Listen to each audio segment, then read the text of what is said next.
Minister Mokonyane and all ministers present here from the parties and Executive Director of the United Nations Environment Program, Mr. Eric Solium, the Secretary General of Cites, Mr. John Scanlon, the Executive Director of the Convention on Biological Diversity, Dr. Braulion F. de Souza Dias. Those are the names that are not easy. The Secretary General of the World Customs Organization, Dr. Kunio Mikuria. Representatives of non-governmental organizations, representatives of private entities, associations and civil society, our Director of the Program, Minister Edna Molewa, and all other participants in this conference. Good morning to you all and welcome to South Africa. I'm honored to welcome you to our shores as you gather this week to discuss very important issues pertaining to the regulation of international trade in wildlife. The CITES is an important agreement between governments as it regulates international trade in wild fauna and flora. It is critical for governments to ensure that international trade in specimens of wild animals and plants does not threaten their survival. Regulations must ensure that trade of rhinos, for an example, or wild ginger is in a way that ensures that future generations continue to benefit from them and that they do not become extinct. Levels of exploitation of some animals and plant species are high, and the trade is capable of heavily depleting their populations and even bringing some species close to extinction. The existence of an agreement to ensure the sustainability of the trade is important in order to safeguard these resources for the future. We appreciate the fact that the 17th meeting of the Conference of the Parties to the Convention on International Trade in Species of Fauna and Flora is being held in the African continent for the first time since the year 2000. South Africa is also celebrating Heritage Day today under the theme, Celebrating Human Treasures by Asserting Our African Identity. The conference is therefore starting on an appropriate date.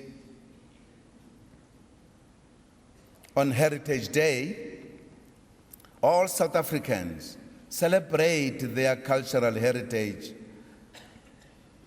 and embrace their diverse traditions and values that contribute to our cultural diverse nation. As we speak here, our Deputy President, Cyril Ramaphosa, is in one of our provinces, the Northern Cape, in the oldest cities, Kimberley, together with the Minister of Arts and Culture, where they are celebrating this day at a level of the national celebrations.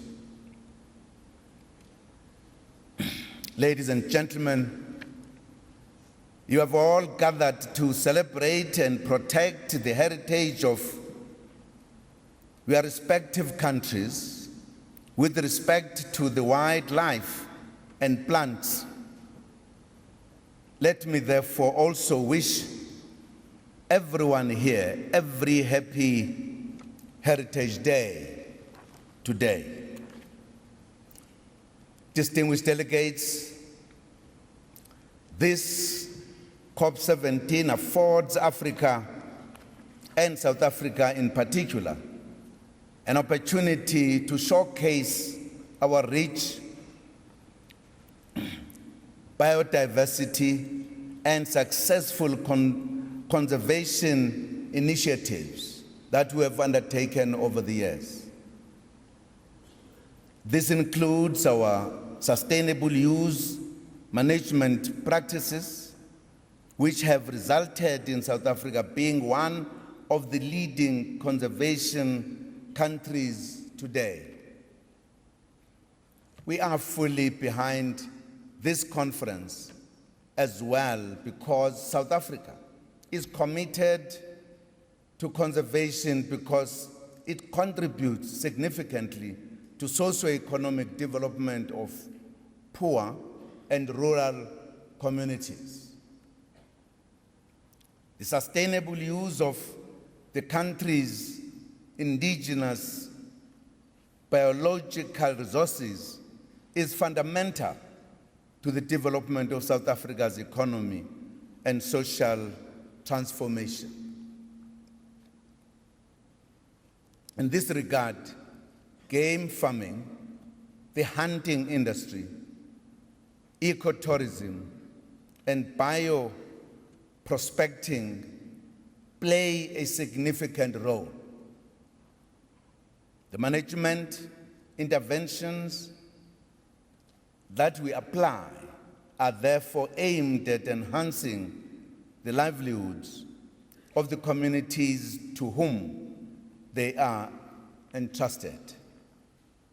Our country is already running a successful green and ocean economy programs, as well as a biodiversity economy linked directly to the bioprospecting and wildlife sectors. What we are doing is in line with the Continental Strategy Agenda 2063, which recognizes the important role that natural resources play in Africa's development and socio-economic transformation. In addition, the 2030 Agenda for Sustainable Development, adopted at the United Nations a year ago, also includes goals that promote the protection and sustainable utilization of natural resources. It is also important for all to remember that natural resources do not only sustain livelihoods of communities, they are also critical in promoting economic development. Examples of this include the lawful trade in wildlife, including the practice of hunting, which is criticized by many. The hunting sector in South Africa generates well over 1 billion rand a year. Our wildlife also contributes immensely to the GDP through the tourism sector, anchored in the main on nature-based tourism with the Big Five. This is a big job creator in our country. We preserve these animals because they are proud of our heritage and because they generate much needed revenue. South Africa's proud and successful conservation record has saved important species such as the black and white rhino, elephant, bontebok, and Cape Mountain zebra from near extinction in the past century. Despite increased pressure due to poaching, South Africa hosts 70% of the world's rhino population and 30% of South Africa's white rhino population is in private hands. South Africa also prides itself on its retention of its position as the last bastion of the rhino. It is commonly known and recognized that a significant proportion of populations in developing countries depend on biological resources for shelter, food, and health. The commercial role for the bioprospecting sector is evident in the biologically enriched cosmetics, personal hygiene products, oils, food flavorings, and complementary medicines. This includes popular products such as aloe ferox, which is found in South Africa. South Africa is one of the largest global exporters of these products and contributes to their global production. This is one sector that we intend to nurture and grow, thus improving the lives of millions of South Africans who are already in traditional knowledge holders of many of the biological products sought by the international markets. Distinguished delegates, we are all here because your countries agree that legal international trade in wildlife, particularly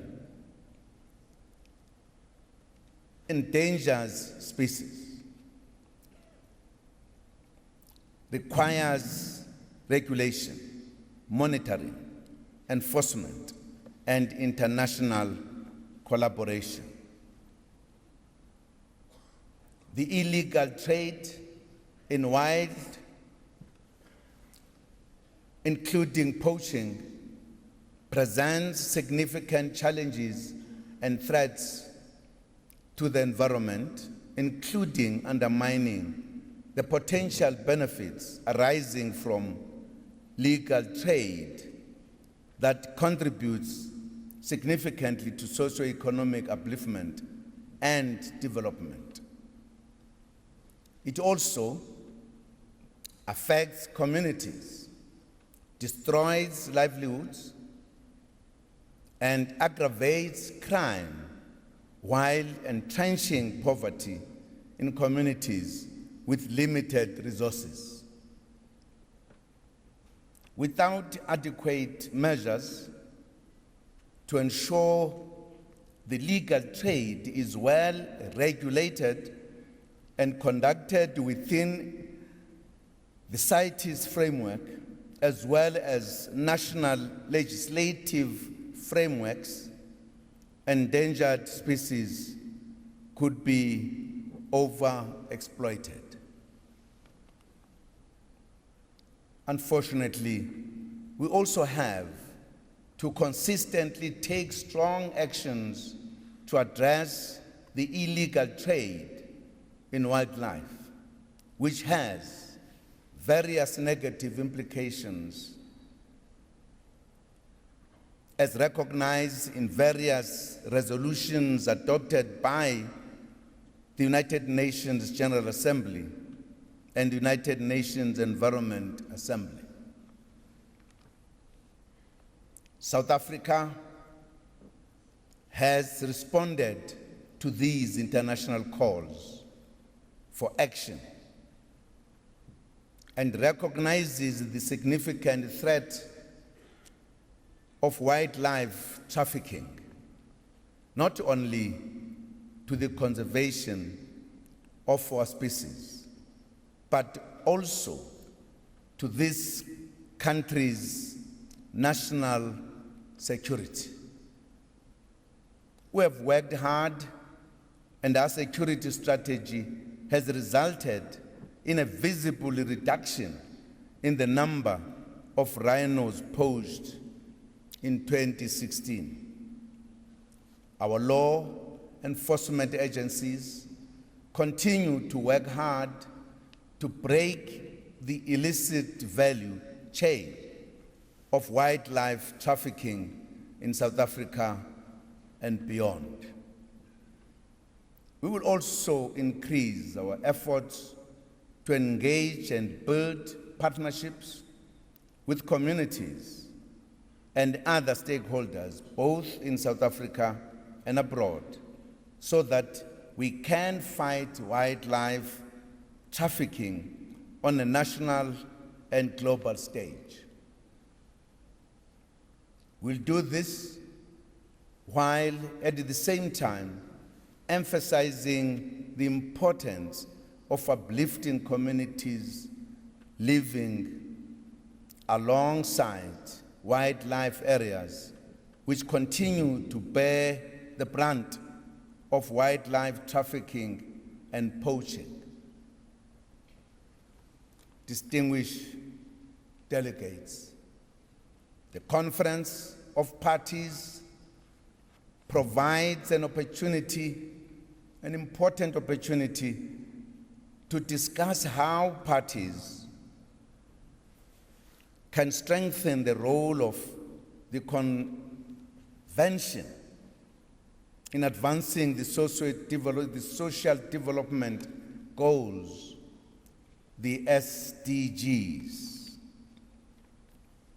This meeting is also tasked with ensuring that important decisions are taken on the rules of procedure for the COP, especially since this will be the first conference of parties where the European Union, as a regional economic integration organization, will be participating as a member of the convention. Global governance is critical for our common success. This can only happen if we have a transparent and fair system that allows governments to meet their development imperatives, which are intertwined with the sustainable use of species, which will be addressed in the coming days. We look forward to outcomes that are consistent with the prescripts of this convention, which are science-based and in the interest of conservation.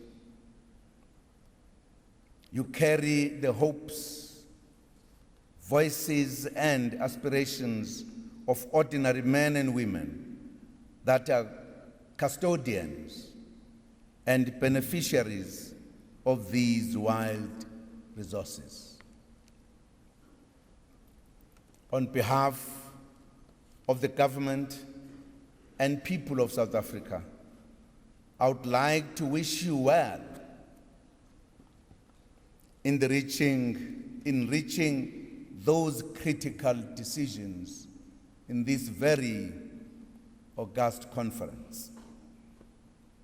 It is my pleasure to declare the 17th Conference of the Parties to the Convention on International Trade in Endangered Species of Wild Fauna and Flora officially opened.